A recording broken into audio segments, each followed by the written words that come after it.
권미란의 인사이드 아웃. 오늘은 공매도에 대한 이야기 해보겠습니다. 금융정의연대 김득의 대표 모셨습니다. 대표님 안녕하세요. 네, 안녕하세요. 반갑습니다. 반갑습니다. 자, 오늘 어떤 주제가 기다리고 있는지 화면으로 먼저 확인하시죠.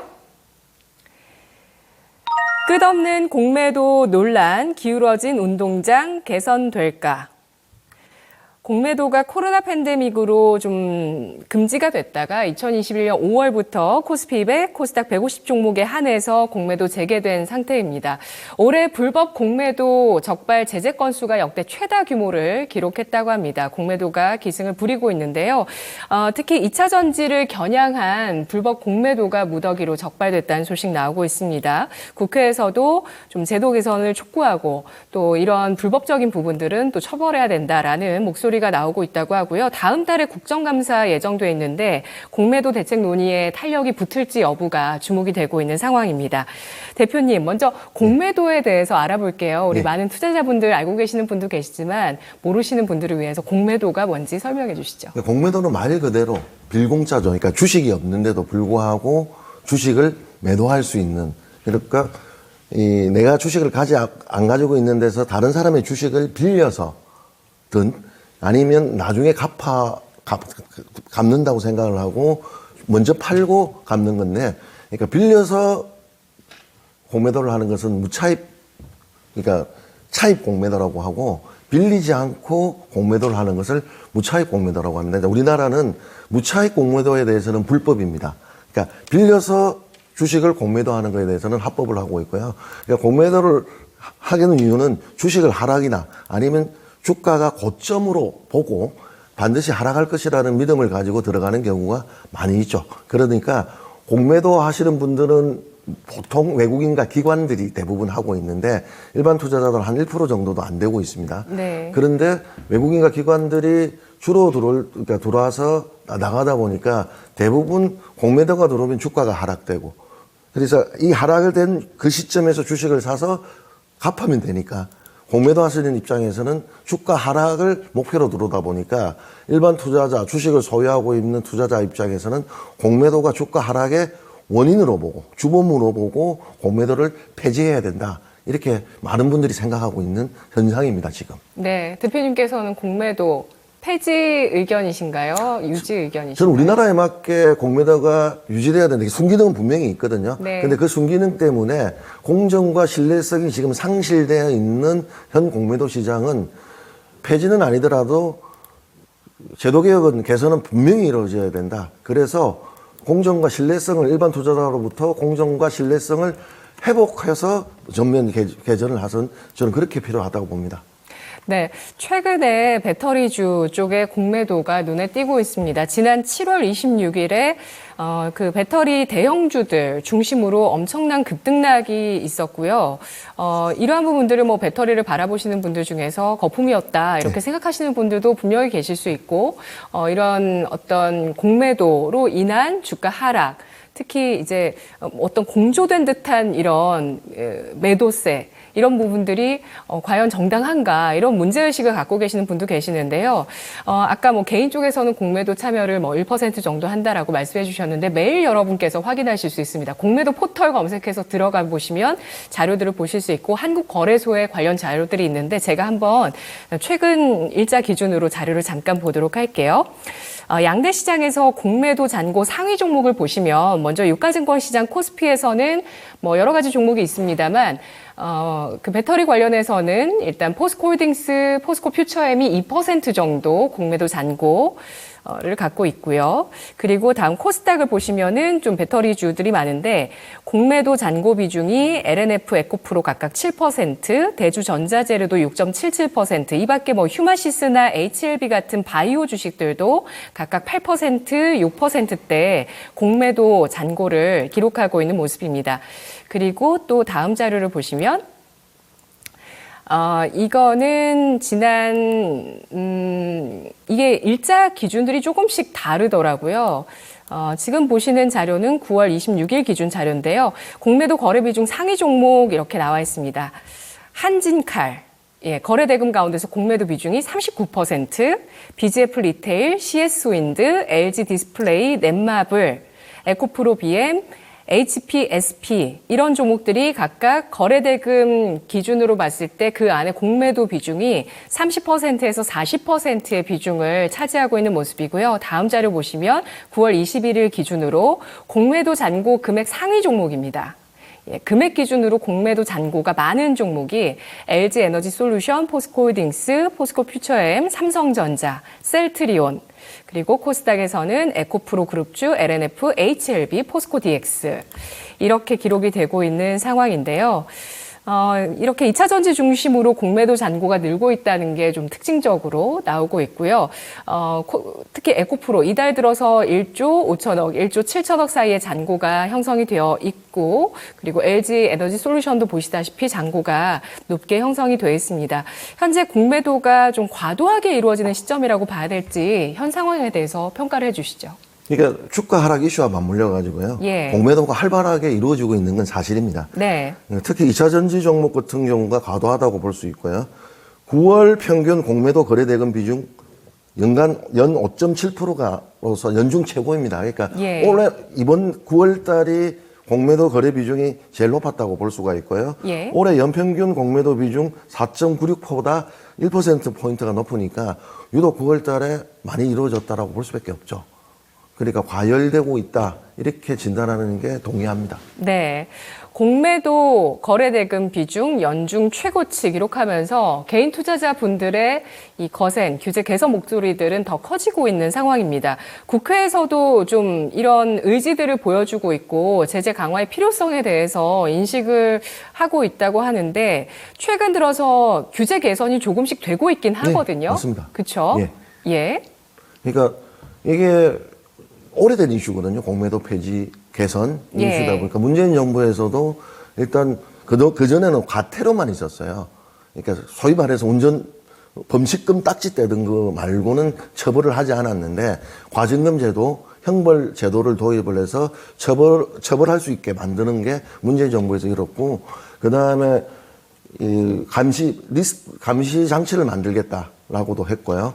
그 다음에 공매도 거래를 하고 났을 때 이 거래에 대한 것들에 대한 보관 기간을 부여를 해서 이제 그러니까 공매도에 대한 개선 방식으로 계약 거래 내역들을 5년간 보관하게끔 했기 때문에 전혀 개선이 이루어지지는 않았는데, 일반 투자자 입장, 특히 소액주주 운동하시는 분들의 입장에서 본다면 네. 위협하다고 보는 거죠. 예. 오늘 윤석열 정부 들었을 때도 강력하게 요구했던 것 중에 하나가 핵심들이 원천적으로 막을 수 있는 전산제도 도입이거든요. 첫 번째 강력하게 주장하시는 것들이 예. 뭐 저도 동의하고 있고요. 불법 공매도 전산화 시스템 그러니까 필요. 불법 공매도를 원천적으로 방지할 수 있고 감시할 수 있는 전산 시스템을 도입하자. 네. 이건 거고, 그 다음에 공매도 뭐 뒤에서도 설명을 할 수 있겠지만 공매도에 대해서는 기울어진 운동장이라 볼 수밖에 없는 게 제목도 그런 것처럼 개인과 기관 외인에 따라서 일단 담보 비율도 차이가 있어요. 그래도 개선이 됐잖아요. 그렇죠. 어느 그러니까 담보 정도까지 되어 비율이 있나요? 원래는 이따가 조금 낮춰졌는데 여전히 담보 비율은 외인과 기관과의 차이는 있거든요. 예. 뭐 그 차이에 대해서 주장하시는 분들이 아무래도 자본력이라든가 신뢰도 면역에서는 우수하니까 조금이라도 담보 비율은 더 줘야 되는 거 아니냐라는 점에서는 동의할 수가 있는데 어쨌든 그걸 요구하고 있고, 가장 큰 차별이 대차 기간입니다. 대차 기간이 원래 30일에서 90일이었는데 그게 개선되어서 90일로 만들었거든요. 개인 같은 경우는. 그러나 외국인과 기관 같은 경우에는 사실상 대차 기간에 제한이 없습니다. 그러니까 무제한이라고 보다 보니까 되게 불공정한 거 아니냐. 최소한 대차 기간에 대해서는 통일해야 되는 거 아니냐라고 해서 윤석열 정부가 출범했을 때 한국투자주신적관연합회는 기자회견을 하고 의견서를 제출을 합니다. 대차 기간을 통일하자. 그러니까 90일에서 120일. 지금은 개선이 되어서 30일에서 60일이었는데 개인이 이제 90일로 바뀌었거든요. 예. 근데 여전히 개인과 외인과 기관들은 제한 기간이 없다 보니까 대차 기간에 대한 통일을 강력하게 요구하고 있는데 그것은 받아들이지가 않다 보니까 계속적으로 목소리가 끊임없이 나올 수밖에 없다 이렇게 보고 있습니다. 예, 현재 금융당국에서 개선한 것은 개인의 그 공매도 상환 기간을 60일에서 90일까지로 했고 기관 외국인은 상환 기간에 제한이 없습니다. 그래서 뭐 100년이든 1000년이든 뭐 그게까지는 가겠냐만 그렇게까지 가겠냐면은 뭐 공매도 포지션을 그대로 그냥 유지할 수 있는 게 불합리하다라는 의견이 있고요. 공매도 담보 비율 같은 경우는 현재 개선된 게 개인 쪽에서 기존의 140에서 120%로 낮춰졌고요. 개인 외국인 쪽은 현재 105에서 120% 맞습니다. 수준이죠. 예, 근데 이걸 좀 더 개선을 해서 상환 기간도 더 늘리고 담보 비율은 130%로 세 주체 모두 통일을 하자. 이런 얘기인 담보 기간에 거죠? 대해서는 90일에서 120일로 기간만큼은 차별을 두지 말자는 거죠. 그러니까 가장 의심하는 게 외인가 기간은 자금이 많지 않습니까? 예. 그러니까 주식시장은 파도 치는 시장이기 때문에 고점과 접점들을 한다 보면 안 팔고 그냥 가지고 있으면 저 사람들은 손해보지 않고 고점에서 다시 팔고 나갈 때 그때 또 장난을 칠 수 있다 이렇게 보는 거죠. 네. 그러니까 그렇기 때문에 그러니까 대차 기간에 대해서는 통일이 반드시 필요하다라고 강력하게 요구하고 있는 것이고 저도 두 가지 전제가 그러니까 선택을 하라면 예. 대차 기간 통일이 예. 사실상 폐지를 할 수 없다면 제도 개선에서 핵심이 아닌가 저는 그렇게 보고 있습니다. 네. 그리고 상환 기간을 그러니까 개인은 90일, 외국인 기관은 무제한인데 이거 120일로 통일을 하고 예. 예, 그리고 뭐 아까 무차익 공매도 시스템에 대해서도 얘기를 해주시긴 하셨지만 또 대차 대주시장 통합 운영도 필요하다는 의견이 있는데 이거는 왜 필요한 걸까요? 대차 시장과 대주 시장의 통합 운영이 필요하다. 아무래도 따로따로 관리하다 보니까 예. 그 감시망들에 있어서 개인들이 차별받고 있다고 생각하는 거죠. 그러니까 대차와 대주기관을 시장을 통합을 하게 되면 아무래도 그 기관들에 대한 제도 개선이 이루어질 수밖에 없기 때문에 통합을 이야기하고 있다 이렇게 보여집니다. 예. 지금 저희들이 기울어진 운동장이라고 이야기하는 게 그전에는 개인들 같은 경우에는 1%도 안 되게 공매도 시장이 있었는데 그것도 사실은 개인이라기보다는 울트라 슈퍼 개미 정도였지 진짜 일반 투자자들은 들어가지가 않거든요. 이제 그럼에도 불구하고 시장을 사는 게 동네 구멍가게에서 주식을 살 수 있었는데 개인과 기관들은 백화점이죠. 그러니까 다양한 종목들을 자기 입맛에 맞게 고르다 보니까 주식 종목의 선택에 있어서도 차별이었는데 그거는 조금 개선이 되어서 이제는 편의점 정도에서 살 수준은 되었어요. 개인들도. 그러니까 대주 대차 시장이 통일이 되다 보면 아무래도 주식 매수에 있어서도 제한된 1%다, 재력 있고 부자인 1% 개인이다 하더라도 그 시장에 참여했을 때 공정성이 기대할 수 있기 때문에 대차 시장과 대주 시장을 통합해서 운영하자 이렇게 이야기하고 있습니다. 네, 저희 채팅창에서도 그렇죠. 기간만 통일해도 지금보다는 나아질 겁니다라는 의견 주셨는데요. 금융정의연대 대표님으로서 공매도의 순기능과 역기능 가운데서 우리장이라는 또 특수성이 있거든요. 우리 시장에 있어서 공매도의 순기능, 역기능 어느 쪽이 더 크다고 보실지 뭐 둘 다 있으니까 뭐 이건 감안하고 그냥 뭐 봐야 되는 제도다 이렇게 봐야 될 것인지 저도 의견 주시죠. 공매도에 대한 순기능은 부인하지 않거든요. 예. 그러니까 순기능 같은 경우는 주가의 거품을 제거하고 적정한 가격을 유지하고 네. 주식 거래가 없었을 때 유동성을 공급해주는 역할은 하고 유동성 있거든요. 공급 역할도 왜냐하면 하는군요. 주식이 떨어졌을 때 예. 주식 하락기에 누가 주식을 사겠습니까? 그런데 주식을 팔아야 매도를 해야지 주식을 네. 시장을 볼 수 있기 때문에 예. 주식 거래가 이루어질 수 있는 거죠. 그러다 보니까 순기능은 분명히 있는데 역기능 같은 경우에는 시장 교란의 가능성이죠. 그러니까 무차익 공매도가 남발할 수 있는 거고 정권 결제 불이행 위험 증가고 그 다음에 공매도에서 일반 투자자들은 사실상 배제되어 있기 때문에 기울어진 운동장이라고 보고 있는데 네. 저는 특히 우리 한국 시장에서 공매도 같은 경우에는 그동안 불법 무차익 공매도에 대해서 처벌이 과태료 수준이었거든요. 그러니까 운전면허 불법 운전면허하다 걸린 정도 수준으로 처벌을 하다 보니까 이게 개선이 되지 않고 쉽게 말해서 100억을 벌 수 있는데 10억의 과태료만 내면 되는 거예요. 그러니까 90억을 불법을 감수하고서라도 계속 벌다 보니까 일반 투자자 입장에서는 이 불법이 개선되지 않고 있다라고 보고 있고 그래서 문재인 정부에서 그러니까 형사 처벌을 하겠다고 하고 윤석열 대통령 정부에서는 뿌리를 뽑겠다라고 이야기를 하고 있는데 저도 그렇고 일반 투자자 입장에서 볼 때 불법 무차익 공매도에 대한 뿌리가 뽑혔느냐. 뿌리는커녕 제대로 된 처벌도 좀 약하지 않느냐 이렇게 보고 있는 거죠. 아직도 엄벌주의, 미국처럼 강한 처벌을, 물론 이제 미국과 한국 시장은 다릅니다.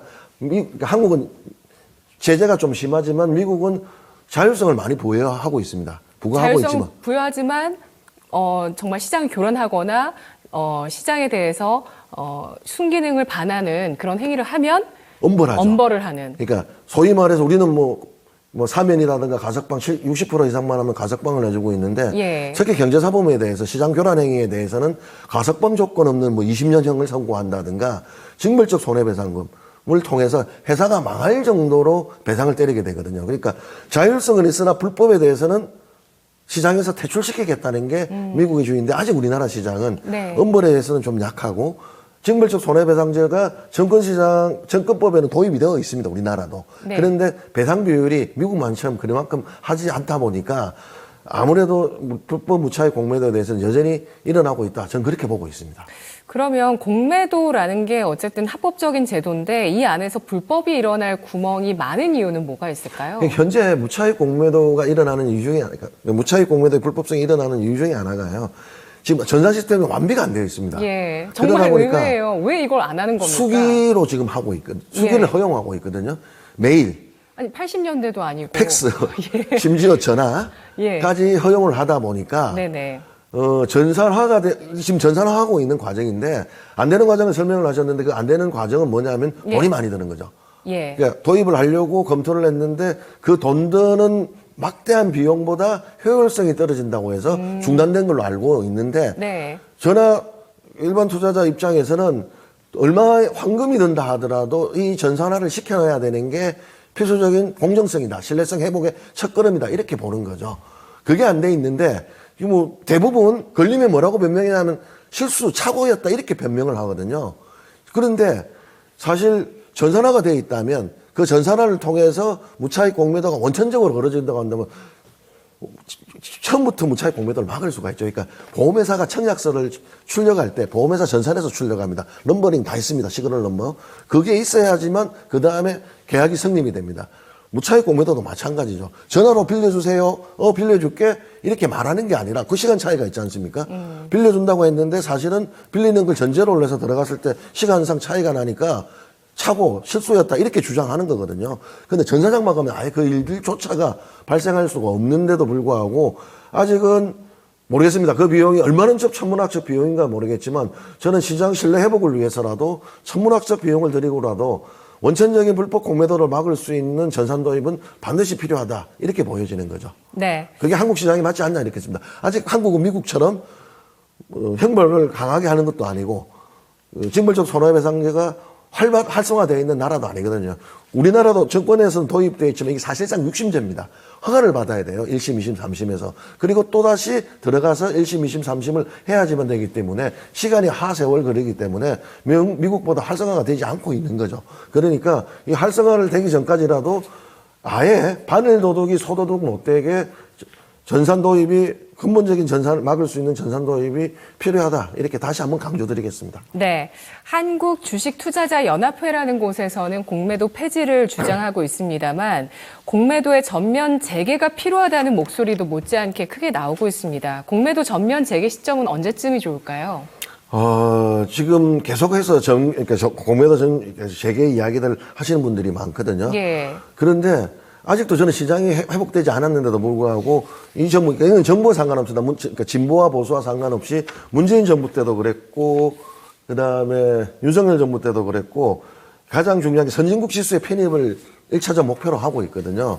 그러니까 선진국 지수 도입의 필수 조건으로 공매도 전면 재개를 이야기하시는 분이 많아요. 그리고 사실 그 때문에 부분 재개지만 2020년 5월에 부분 재개가 되었거든요. 21년 5월. 21년 예. 5월에, 그러니까 2년 전이죠. 그런데 지금까지 안 오고 있었던 것은 일반 투자자들에 대한 원본과 시장이 개선되지 않았던 분위기가 정부로부터 압박을 받았기 때문에 전면 재개는 못하고 있는 상황인데 사실 내년 총선이 있기 때문에 전면 재개보다는 나스 지수, 선진 지수에 이게 필수 조건이다라고 했을 때 전면 재개가 이루어지지 않겠나 이렇게 보여지고 있습니다. 네, 올해 불법 공매도 건의 70%가 외국계 증권사 소행이었다고 합니다. 공매도 문제 때문에 금융감독원에서 지난 7일에 외국계 증권사 준법 감시인들을 소집해서 불법 공매도 방지를 위한 내부 통제 강화를 주문했는데요. 금감원이 발표한 내용을 좀 알아보면 어떤 내용이 있었을까요? 내부 통제 기능들을 충분히 하라는 거죠. 그러니까 올해 우리 좀 전에 말씀드렸던 그 자료들 있지 않습니까? 불법 공매도에 대한 적발했던 건수들, 그 건수들에 대해서 자료 유형들을 통보하고 그 통보를 하면서 내부 통제 시스템에 대해서 관리 감독들을 강화해라라고 했는데 그거는 저는 그런 식의 은연이 아닌가 싶습니다. 지금까지는 증권회사들이 무차익 공매도에 대해서 저는 단순 실수다 아니면 사고라고 이야기하지만 제가 개인적으로 보는 입장에서는 장기적으로 반복적으로 일어나는 게 과연 단순한 사고나 실수일까 이렇게 보고 있는데 지금까지는 금융당국이 용인을 해줬어요. 그 주장을 받아들이고. 그런데 앞으로는 안 하겠다는 시그널을 준 거 아닌가.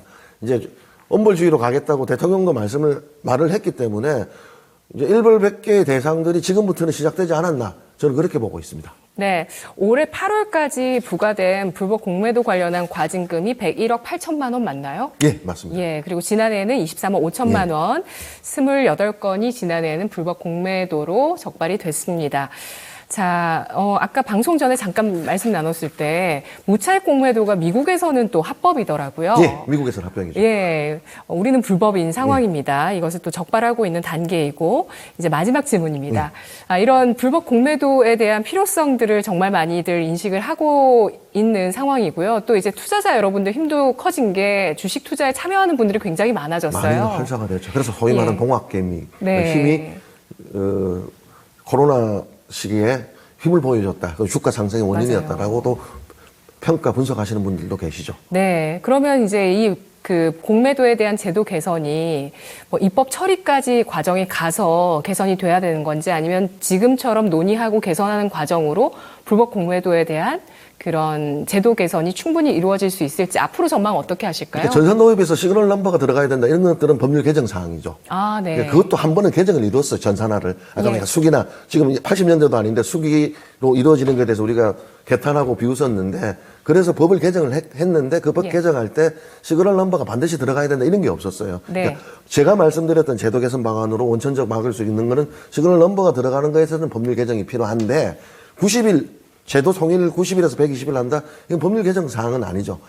단 금융당국이 제도 개선 사항으로 자체적으로 할 수 있는 거죠. 그러니까 지금까지 금융당국이 했던 것 중에 하나가 제도 개선을 한 것들이 많이 있어요.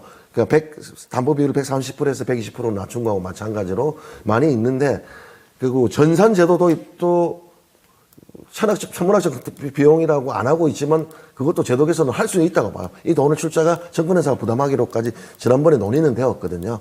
그렇게 봤을 때 구분을 해서 시장 신뢰를 회복할 수 있는 공매도 시장에 대한 불법성 때문에 무너진 시장을 붕괴된 시장을 회복하기 위해서는 당장 할 수 있는 건 당장 하고 네. 법 제도 개선이 필요한 부분에 대해서는 여야가 여기에 대해서는 저는 의견이 없다고 보고 있어요. 그런데 좀 더 한 발 더 들어갈 수 있도록 법 제도 개선이 필요하고 다음 순기능을 찬성하시는 분이나 제도를 폐지하시는 분들조차도 이 제도 개선에 대해서는 의견이 없습니다. 그러니까 다만 차이가 있죠. 어떤 제도 개선을 해야 되기 때문에 그래서 올 국정감사 때 정기국회 때 제도 개선에 대해서 법률적 개선 사항이 있는 것은 반드시 좀 제도 개선을 해달라 간절히 소망합니다. 네, 알겠습니다.